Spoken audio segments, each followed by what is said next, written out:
নমস্কার। যোধপুরের বিখ্যাত রাজপরিবার রাঠোররা, তাঁদেরই ছোট তরফ রতলামের রাজা কেশরী সিংজি, যার ছেলে রাজা জয় সিংজি।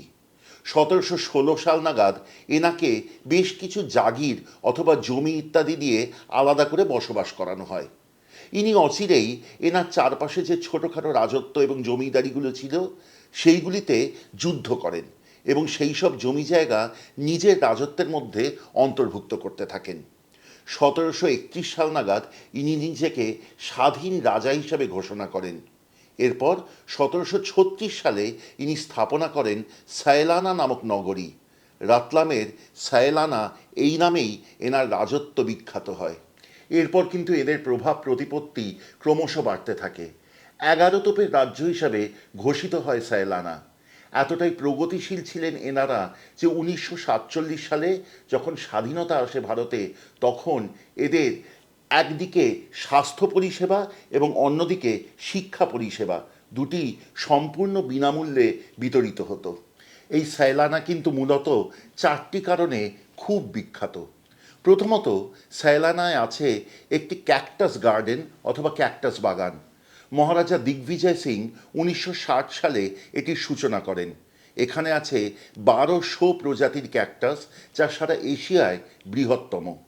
দ্বিতীয়ত, এই সায়লানায় আছে একটি বন্যপ্রাণী সংরক্ষণ কেন্দ্র, যেখানে আসে বহু পরিযায়ী পাখি এবং বহু বন্য প্রাণীও দেখা যায় এখানে।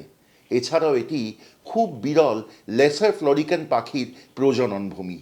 তৃতীয়ত, এই সায়লানাতে আছে 2টি কেদারেশ্বর মন্দির, যা বড়ি মন্দির আর ছোটি মন্দির এই নামে পরিচিত। এবং সবশেষে বলি, ভারতবর্ষের বহু রাজপরিবারে খাওয়া দাওয়া আতিথেয়তার ঐতিহ্য অতি সুপ্রাচীন। কেবল তাই নয়, তার সারা পৃথিবী বিখ্যাত। তবে সায়লানা কিন্তু এদের সবার মধ্যে অগ্রগণ্য। বহু বহু বছর ধরে খাওয়া দাওয়া পানীয় নিয়ে এই পরিবারে কেবলমাত্র গবেষণাই হয়নি, বহু রান্না এনারা নিজেরা আবিষ্কার অবধি করেছেন। তা নিয়ে বই অবধি আছে। এই সায়লানার রাজপরিবারের রান্না যদি লস্ট অ্যান্ড রেয়ার রেসিপিসে রাজপরিবারের রান্নার সিরিজে না রাখি, তাহলে তার চেয়ে বড় অবিচার বোধহয় আর কিছুই হতে পারে না। আজকে তাই এই পর্বে রাখা থাকছে সেই সায়লানা রাজপরিবারের একটি বিখ্যাত রান্না, মুরগ ইরানি। চলুন শিখি।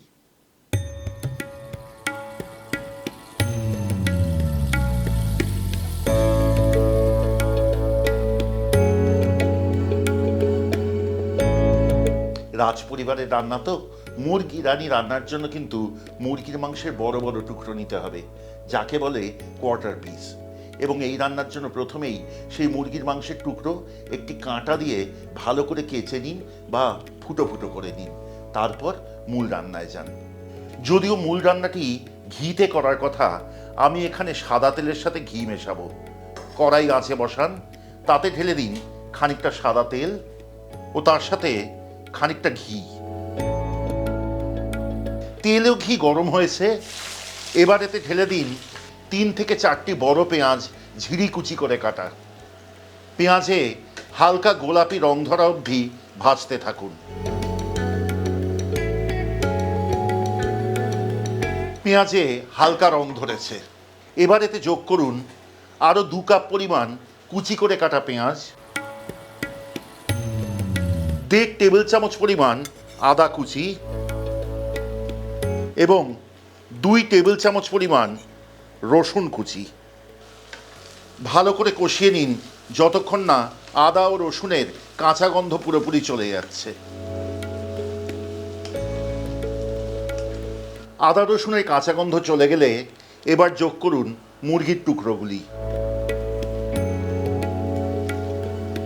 এইবার রান্নাটি কষান পরবর্তী মিনিট 5।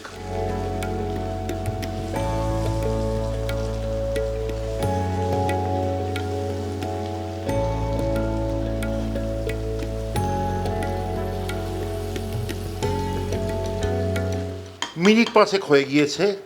এবার রান্নাটিতে যোগ করুন পরপর বেশ কয়েকটি উপকরণ। প্রথমে দিন 2 টেবিল চামচ পরিমাণ লঙ্কার গুঁড়ো, 1 টেবিল চামচ পরিমাণ গুঁড়ো করা ছোট এলাচের দানা, 2 কাপ পরিমাণ ফ্যাটানো টক দই, স্বাদ অনুযায়ী নুন এবং কুচি করে কাটা কাঠবাদাম বা আমন্ড আধ কাপ। ভালো করে মিশিয়ে নিন রান্নাটুকু।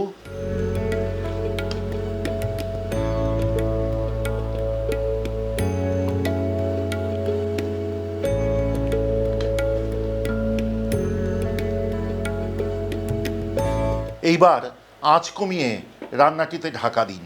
মনে রাখবেন, সাইলানা রাজপরিবারের এই মুর্গ ইরানিতে কিন্তু এক ফোঁটাও জল পড়ে না। এই পর্যায়ে ঢাকা দিয়ে রান্নাটি হতে দিন পরবর্তী প্রায় আধ ঘন্টা। মাঝে মধ্যে ঢাকা খুলে শুধু রান্নাটি একটু নাড়িয়ে দেবেন ভালো করে, তাহলেই হবে। যতক্ষণ এই রান্নাটি হচ্ছে আপনাদেরকে বলি, কেমন লাগছে আজকের রান্নায় মুরগি রানি আমাদেরকে কমেন্টে লিখে পাঠান। যদি ভালো লাগে অবশ্যই সাবস্ক্রাইব করবেন, সঙ্গে থাকবেন, খুব আনন্দ পাবো। যদি মনে করেন আমাদের চ্যানেলের সব রান্নার নোটিফিকেশন প্রথম পৌঁছবে আপনার কাছে, তাহলে বেল আইকনটি টিপে দিতে ভুলবেন না। আর হ্যাঁ, যদি বাঁচিয়ে রাখতে চান এই ঐতিহ্য, যদি সত্যিই চান আগামী প্রজন্ম এই সব রান্নাগুলি করে দেখুক, খেয়ে দেখুক, তাহলে দয়া করে শেয়ার করুন, এটুকু অনুরোধ। যদি আপনারা চান আমাদের থেকে এইসব রান্না খেতে অথবা অর্ডার দিতে, তাহলে আমাদের যোগাযোগ করতে ভুলবেন না। 6291834357 এই নম্বরে যোগাযোগ করুন আমাদের।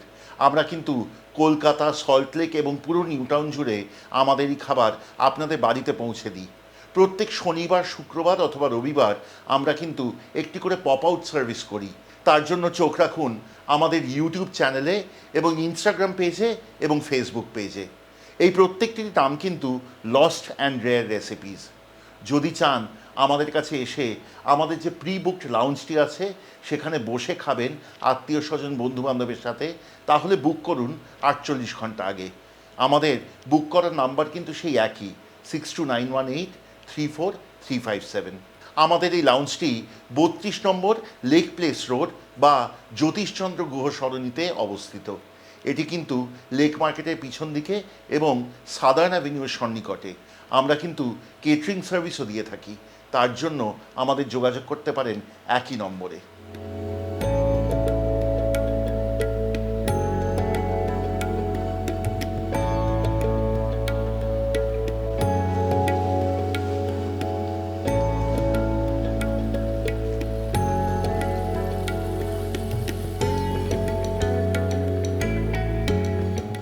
আধ ঘন্টা হয়ে গেছে, মাংস সুসিদ্ধ হয়েছে। এবার এই রান্না শেষ করবার পালা। এবার এতে যোগ করুন 1 কাপ পরিমাণ মালাই বা ফ্রেশ ক্রিম, অল্প দুধে ভিজিয়ে রাখা জাফরান এবং 1.5 টেবিল চামচ পরিমাণ কেওড়ার জল।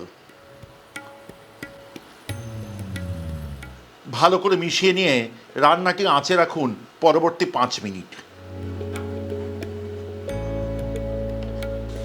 5 মিনিটে দেখবেন রান্নাটির সুন্দর রং হয়েছে ও তেল ভেসে উঠেছে। এবার রান্নাটির আঁচ নিভিয়ে দিন এবং ওপর দিয়ে ছড়িয়ে দিন অল্প লেবুর রস। এই পর্যায়ে রান্নাটি একবার চেখে দেখে নেবেন। যদি মনে হয় টক দই এবং লেবুর রসের ফলে রান্নাটি বেশি টক হয়ে গেছে, তাহলে অল্প চিনি যোগ করবেন, রান্নায় সমতা চলে আসবে। এই রান্নাটি পরিবেশন করতে পারেন রুটি, পরোটা, পোলাও সব কিছুর সাথেই।